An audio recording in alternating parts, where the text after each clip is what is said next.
Welcome to the Integrated Schools Podcast. I'm Andrew, a white dad from Denver. And I'm Val, a black mom from North Carolina. And we are back in your feeds, even though it's summer vacation. Yeah, we are. Because we've got a very special treat coming every week, the month of July. We are rerunning our Between We and They series from back in October of 2019. All right. So, friend, why are we revisiting this month? Well, so for one thing, it is unlike anything else we've ever done. It's a narrative storytelling. There's score. It's a whole different beast from what we usually do here. And then I think the other reason is that it really kind of captures a whole lot of what feels important to integrated schools, and certainly what felt important to integrated schools in 2019. And I know our listenership has grown since it came out originally, and we felt like it was great to put it back in front of people. You know, I was actually reading some bell hooks today, and she talked about the importance of stories and how they are illustrative, also help us understand the human condition. And so I think a story is a good thing to do this summer. Yeah, it does. It feels a little bit like, like a summer reading project or something. Mm-hmm. We had this great opportunity. Beth, a woman who lives in a very liberal city in the middle of the country, is really grappling with the choices that she's going to make about where she sends her kids to school. And there's this theory of change that we talk about in integrated schools. I don't think we've really talked about it much on the podcast, but her story sort of encapsulates it. This idea of contemplate, desegregate, integrate, and advocate. So, the idea is the contemplation phase is important. You have to kind of come to terms with the problems of segregation, with the promise of integration, with the history. Mm-hmm. And as we see in this first episode, Beth really is grappling with this history and kind of coming to terms with her own understanding of the country that she lives in. And then you desegregate your kids. So, you show up in a school where maybe the kids are in the minority, where you're pushing back on opportunity hoarding. And it's not enough to just show up. We have to actually integrate our families. We have to actually show up and become part of the community, get to know people, follow the lead of the people who are there, and really integrate into a community. And then is the point for advocacy. That's the point where the relationships have been built, where it feels like, okay, now is a time to actually go and speak up and use your voice. And Beth's journey through this series really kind of tracks that. Yeah, I'm listening to you, and I'm wondering for families of color if that theory of change kind of fits the same way. So I think that's something that I'll be listening for throughout the episodes, right? Yeah, I appreciate you bringing that up, because this was October of 2019. We were very, very firmly in the kind of white and or privileged people talking to white and or privileged people phase of the organization and of the podcast. Mm-hmm. So I'm looking forward to, at the end of the 5th episode, we'll have a chance to hear what you heard out of it, because I do think it speaks really well to that portion of our audience.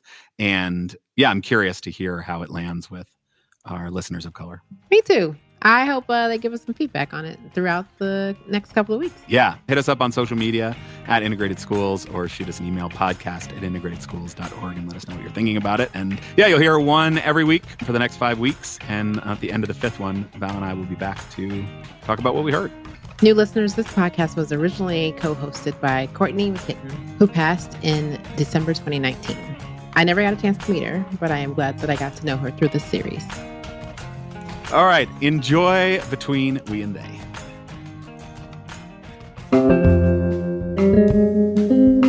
Welcome to the Integrated Schools Podcast. I'm Andrew, a white dad from Denver. And I'm Courtney, a white mom from Los Angeles.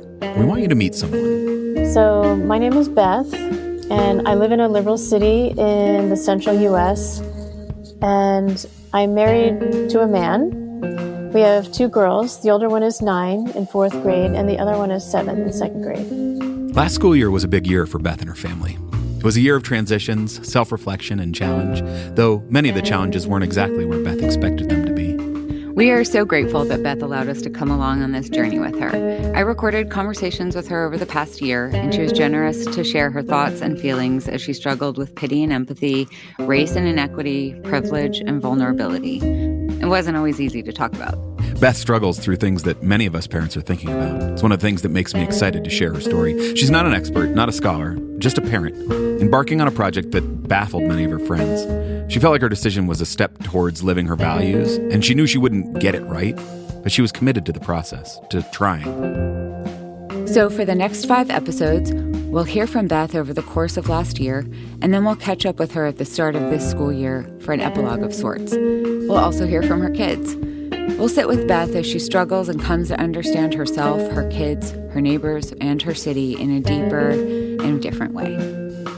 This series is something new for us. This isn't an interview with an expert or an investigative journalism project. It's just one person's story, and we've changed her name and bleeped out identifying information so that she might maintain some anonymity. But it feels worth telling because it highlights many of the challenges of integration. The fine line between saviorism and opportunity hoarding, why integration is good for our family and good for our country, but neither too much. The line between delusion and defeatism. One family, working within the constraints of a system, making individual choices is certainly not going to solve racism, but they still can be an important piece of what is clearly generational work. And of the fundamental imperative that we can't return to past models of desegregation, models that maintained a rigidly defined we that they are allowed access to. This is a story about being part of the radical work to build a new, broader, more inclusive we. We hope you enjoy Between We and They, a school integration story.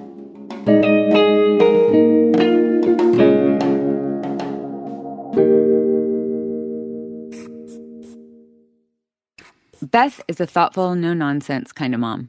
She's introspective, maybe a little shy, and though she probably wouldn't describe herself this way, Beth is also pretty fierce. In 2015, Beth's family moved into a middle to upper middle class neighborhood in a large, progressive, defiantly blue city in the middle of the country. The neighborhood they moved to was nice. Leafy streets, a neighborhood pool, nice homes, and the schools were highly rated. The elementary school they were assigned to had a good reputation, lots of enrichment, and an active parent community, complete with a PTA that raised massive amounts of money for the school. In many ways, it was all of the things we tend to think of when we say good school. So, Beth did what her friends and neighbors did and enrolled her kids. And while there was, in fact, much to like about the school, there was also something about that environment that rubbed Beth the wrong way. There's a lack of humility. This, like, my kid is so special. And I wasn't raised like that. You know, I do have parents who are very humble. You know, I was raised in an upper middle class community in Connecticut. But the competitive parenting and how much can we get for our kids and the indignation that I would hear from parents that there was not one field trip this semester. I mean, my God, I didn't really relate to these parents. Like, how can you feel so angry about this? It's not enough to have a fun day of like jumpy slides and popsicles and you know, these are all fundraisers, but a fall carnival where they have a little Ferris wheel, they have other rides, like carnival rides on the grounds of the school. And the tickets are $75 per family, something like that. Like, God, do our kids need this? Does my kid need this? And the indignation, can't jive with that. And I really had a hard time sitting with it. And yet our, you know, wealthy school has a sister school. And by the way, it's only 4 miles away. And we will donate money and we'll shop for Christmas gifts for these kids, not extravagant gifts. And we'll pat ourselves on the back that way. But it just felt very gross. The concentration of privilege in her school seemed connected to broader issues of social justice and society, and it bothered her. Her feelings were further complicated by her own family's racial identity. My girls look racially ambiguous. We are an Asian mixed family, and my girls are ethnically mixed. I guess they're racially mixed too. They're white and Asian. That's how I refer to them and us. I've been very sort of solid in my identity as a biracial person. I know that, like, I'm not fully accepted by Japanese communities, even the Japanese American community when I lived in the Bay Area. You know, like, I didn't have their experience. I grew up in Connecticut. I don't have the older generation of mine who was interned. And I know I'm not, you know, wholeheartedly 100% accepted and fit in with white communities as well. So I have identified as biracial. Her school district serves a population that's over 70% students of color and over 50% socioeconomically disadvantaged. Yet her school was over 70% white and just over 10% economically disadvantaged. The fact that the demographics of the school didn't really represent her town or her state or the country gnawed at the back of her mind. And then, on the streets of Ferguson, Missouri, outrage and anger. No justice! No peace! Protesters of different ages and races demanding answers in the shooting death of 18-year-old Michael Brown at the hands of a policeman. God bless his soul. Police shot this boy outside my apartment. We can now project the winner of the presidential race. CNN projects Donald Trump wins the presidency, defeating Hillary Clinton in a campaign unlike anything we've seen in our lifetime. In 2016, the quiet gnawing at the back of her mind, her increasing unease about the choices that her family was making, became more and more difficult to ignore. The election, the events at Ferguson, coming across the writing of Nicole Hannah-Jones, all forced Beth to confront the continuing problem of race in our country in a new way. She felt a need for her kids to understand the racial context that they were growing up in. So she dove in, reading, learning, talking to people, and as she worked to better understand the vast inequities she saw and the power structures that allowed them to continue, the connections to school segregation were inescapable. I think I also have been getting very tired of the parenting mentality that's around me. And I know it now, I can put a word to it now, or a phrase, and that is resource hoarding. And so that, combined with learning that our public schools are as segregated as they were in the 1960s, and they are that way because white people want it that way, I just thought it was intolerable to me. I saw it, and I still see it, as upholding white supremacy. I know that sounds kind of dramatic as I say it, but that's how it feels. And that's how it felt to me at the time. I'm living it, and I'm supporting it now. I'm supporting this system that is so unjust and so inequitable. The hate march in Charlottesville, public KKK rallies, the rise of white nationalism on social media, these are extreme forms of white supremacy. But white supremacy is also baked into the everyday. The ways in which black and brown candidates are disproportionately overlooked for jobs and denied bank loans.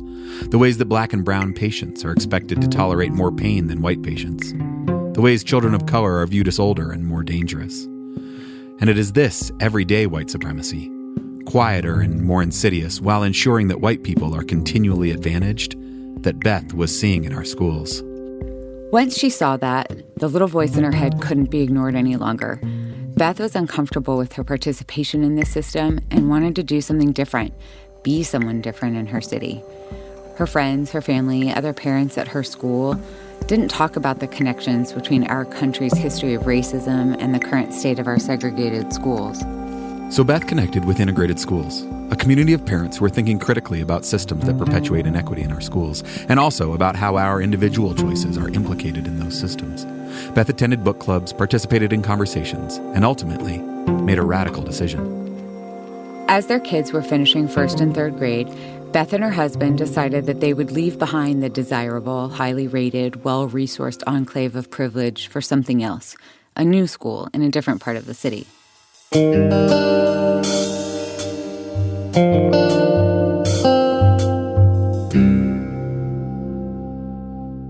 The public schools in Beth City have an open enrollment policy which allows families to enroll in any school with space.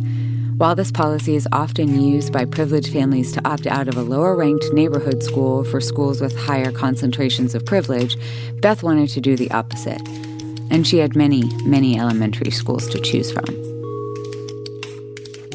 Process. Yeah, well, so I just kind of systematically went online at the school district and decided randomly to pick a 5-mile drive radius from my home.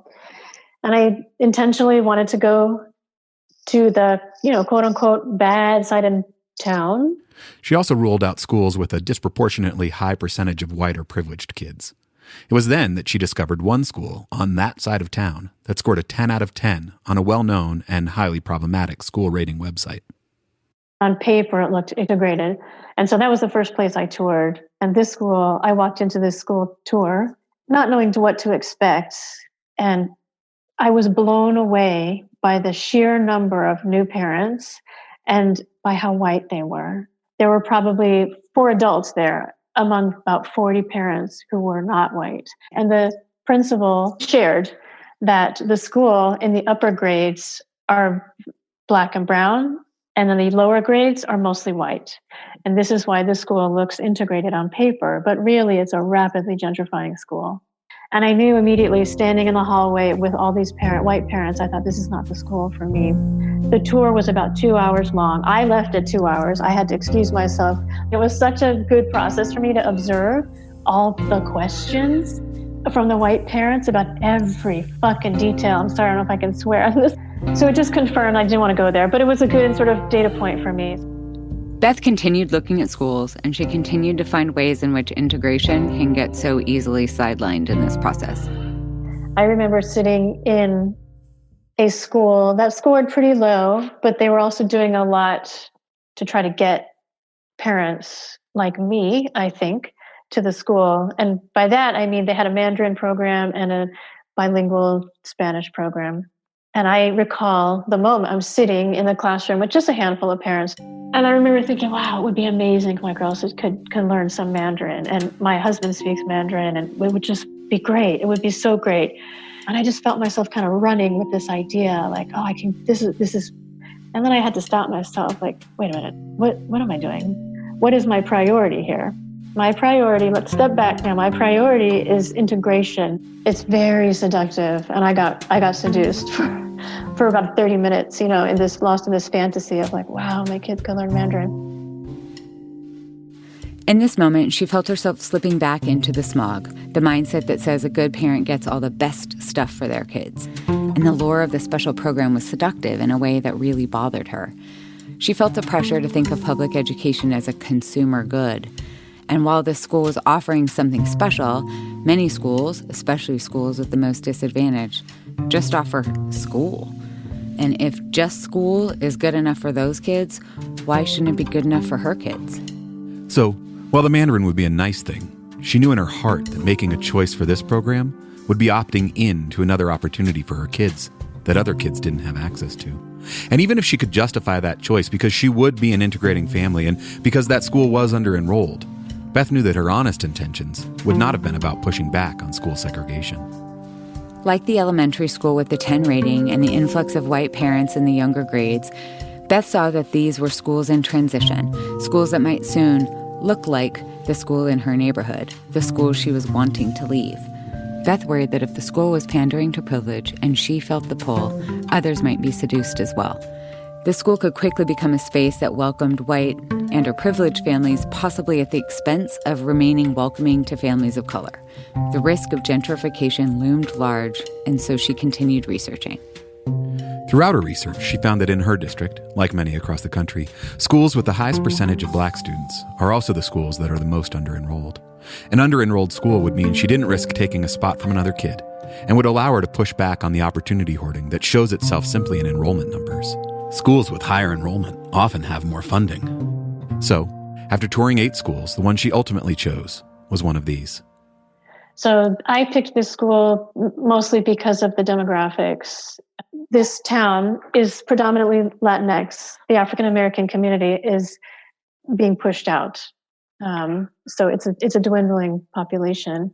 So the idea that it was, like 40-something% African-American, 48% Latinx, like that's why I picked it. And to be honest, like the principal, well, I didn't get a tour of the school or anything like that at the time, but the principal, he's like a rock star. He's been at the school for 4 years. He's a young African-American man, really dynamic, but also seems like he gets shit done, like he cares. The school still scores a 4 out of 10, but he's making an effort. He's connecting with the kids. It's a small school.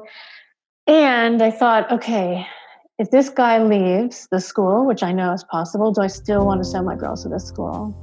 And the answer was yes, again, because of the mix. So while the principal helped, just his sort of character, his persona, it wasn't the reason. And so, having checked the options, having considered the implications of her choice, and having fought against the smog we all breathe that tells us what good parents and what good schools are, Beth decided that this would be her kids' new school. But now she had to tell her daughters that they would be changing schools next year. So my husband and I did tell them over their spring break, which was in March. And my younger one was pretty devastated. She just cried. As soon as I told her, she just yelled out, "No!" And then she started crying and crying and crying. And my older one was very stoic. So I just kind of held my little one like a baby. And I said, "I know, baby, I'm sorry." And she eventually stopped crying. It was a while, but she eventually stopped crying. And I was able to show them videos of the school, and they have a video tour on YouTube. I never got a tour, but I was able to see the video tour. So I showed them that, and I think, to be honest, at the time, I didn't do any big explaining. And I basically just said, Dad and I want you to go to school with people who are different, not just white rich people. I think that's basically what we said at the time. And, you know, over the course of the weeks and months, we've kind of fleshed it out. And going to school with kids who weren't just wealthy and white was what they told their girls at the time. And while certainly that was the goal, why that was the goal was something that would require a bit more nuance, a bit more caution. The challenge became even more clear after Beth posted about her choice on social media. I wrote that I'm sending my girls to a different school, and this is why. The first comment I got was, oh, you know, good for you. You know, your girls will stand out. And that comment really stuck with me. Beth's daughters may stand out as the only Asian mixed kids, but the problematic assumption baked into the comment is that they would automatically, naturally rank higher or score higher in comparison to those kids. And it just kind of struck me because, number one, I felt like, well, that's not the reason why I'm doing it. And number two, like, is that part of my motivation? I really didn't think it was. But I do feel like my kids are benefiting, you know, like. While Beth's daughters have structural advantages, the very fact of that advantage is not something Beth wants to take more advantage of, but rather precisely what she wants to push back against. Integration as a white or privileged parent can be tricky, not just to talk about, but to think about. Our kids do benefit, not because they're more inherently brilliant, but because there is much to be gained as an integrating child. Our families do get stuff from this. It might be different stuff than the stuff at the white segregated school, but there is benefit nonetheless. However, if our only goal is to get things from this experience, an experience that necessitates black and brown bodies, then we're really only seeking out what's best for our kids without considering what's best for all kids. But the alternative, choosing an integrating school only because it is the good and just and moral way to be a parent and community member, martyrdom for the cause of social justice, smacks of saviorism, saving the school and the kids there with our white and privileged presence. The danger in these mindsets, opportunity hoarding and saviorism, is that they don't lead to integration. They don't challenge the fundamental structures of educational inequity, of power monopolies, of good-bad school or good-bad parent constructs. They change the details without blowing up the narrative itself. Opportunity hoarding and saviorism throw open the doors for white or privileged parents to colonize these schools, to use our unearned power and social capital to remake the school in our image of how a good school should look, regardless of the existing values and culture of the school, claiming resources from PTA power to the time of the teachers and the principal, and displacing parents of color from having any voice at all. All this in service to our idea of how the school should serve our kids. Meaningful integration is both good for our kids and our country, but neither too much. Finding that balance requires subtlety, self-awareness, and nuance. For Beth, juggling these two ideas in her head and with her family felt tricky at times, but also grounding. And she knew that how they showed up at the new school mattered. Of course, she wants to be a good parent, but she also wants to be a good integrating parent, a positive, or at least not harmful, part of a new school community. And for that, Beth knew that she needed to understand race and racism better. She needed to understand the difference between being not racist and being anti-racist, what it means to actively push back against the structures of oppression and inequity. And that requires a deeper understanding of the history of race in America. Beth and her husband embarked on a project to learn more for themselves and the girls. One thing they decided to do was take a family road trip to the Legacy Museum and National Memorial for Peace and Justice in Montgomery, Alabama, and the Whitney Plantation in Edgar, Louisiana. We took the girls to Alabama, you know, to see the museum. And, you know, it's been kind of this big sort of lesson or discussion that we've been, you know, engaged in. You know, when I heard about the museum opening and the monument opening, it just came to my head. I just thought, like, we should go, just drive in the car and go. And it just felt like, how would we not? This is all part of this big picture that we're trying to discuss with the discuss with the girls. Like, this is related. You know, school segregation is related to lynching, you know, like racial terror lynching. here in our county. Look at this huge slab that's hanging in the monument. That's where we live, girls. This is where we live. So I want them to see the connections. I want them to, I know they're super young, but at least I want them to have a language for this, to hear words around what this is. When this part of the museum or an aspect of the museum talked about school segregation, this was a perfect opportunity to talk about. This is why elementary is on the other side of town. And then the city created an interstate to divide. That's why the way it is. That's what segregation is. So yeah, I felt like it was important for me to try to make, some connections for them. But the learning wasn't just for the kids. The trip was so powerful. I guess I feel a little annoyed with myself. Like, why wasn't I making these connections sooner in my life? I'm 47, why did it take me this long? It's incredible. Her family was coming to terms with the decision to change schools, understanding it in the broader context of our country's history of segregation and racism. She was having powerful and important conversations with her family about how to work against that, how to be more anti-racist. However, the conversations about her choice with her friends in her neighborhood and at her old school felt much more challenging. I got to learn how to talk to white people, Honestly, I'm still trying to figure it out. There's a lot of silence. My best friend, who was born and raised in Wichita, and she's Arab, I mentioned this to her about the silence here and how weird it is. And she said, you know what? Welcome to the Midwest silence. Like, people just don't talk about this shit here.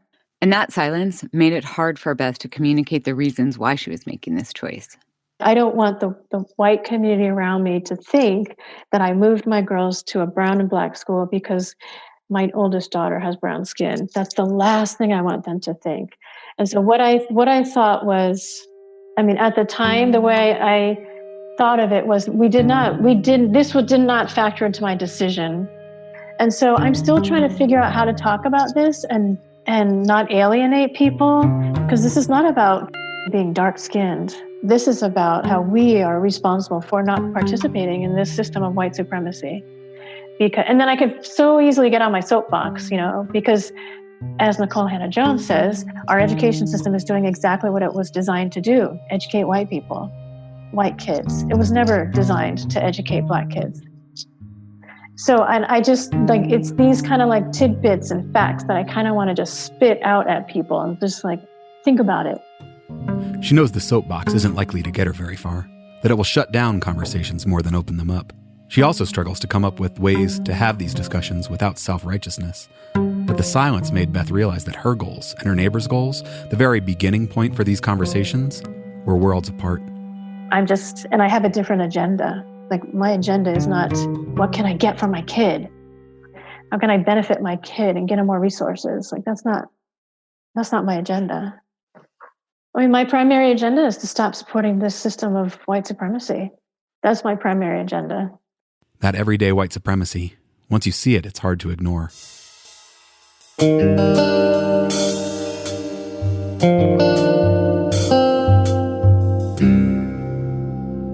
So last August, Beth bought school supplies, got the uniforms their new school required, and prepared for the first day of school, miles from their home and the school they had spent the last few years in.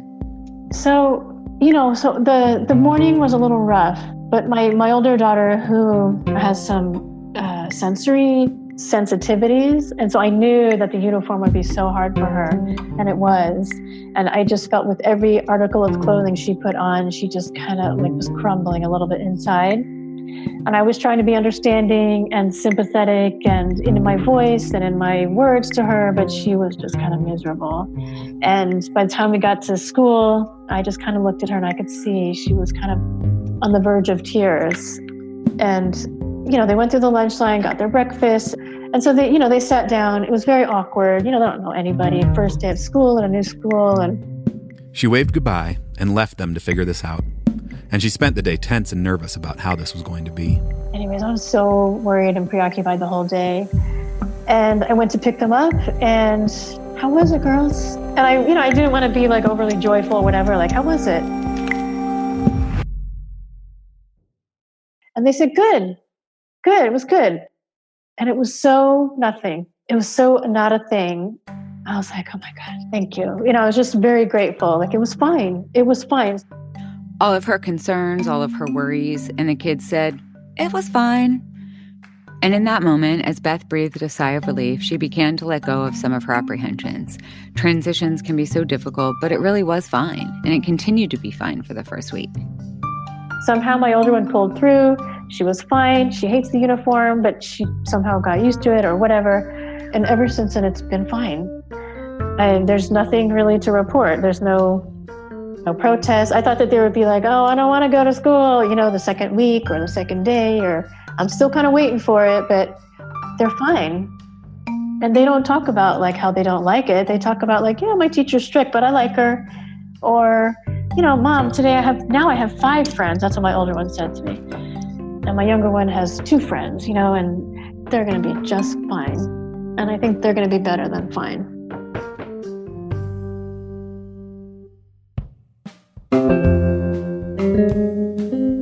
It took Beth a long time to make this decision. A lot of soul searching around what makes a good parent, a good school, a good neighbor in her city. And after the first week, things were fine. Beth felt a sense of hope. They made it through the awkwardness of the first days, and the girls began making friends. But as Beth let go of her initial apprehensions about the transition, new concerns started to come up. Concerns that made Beth reckon with her privilege, with ideas of pity and entitlement. This reckoning pushed Beth further from her old community as she struggled to become part of the new community. Join us next time as Beth grapples with actually being at the school. PTA to playdates, academics to behavior issues, and a growing sense that her old community feels increasingly like they rather than we. If you are appreciating this podcast, please share it with your friends. Leave us a rating or review to help other people find it, and support this all-volunteer effort by donating at integratedschools.org. Music in this episode by Blue Dot Sessions. Huge thanks to Beth for sharing with us. And as always, we are grateful to be in this with you as we try to know better and do better.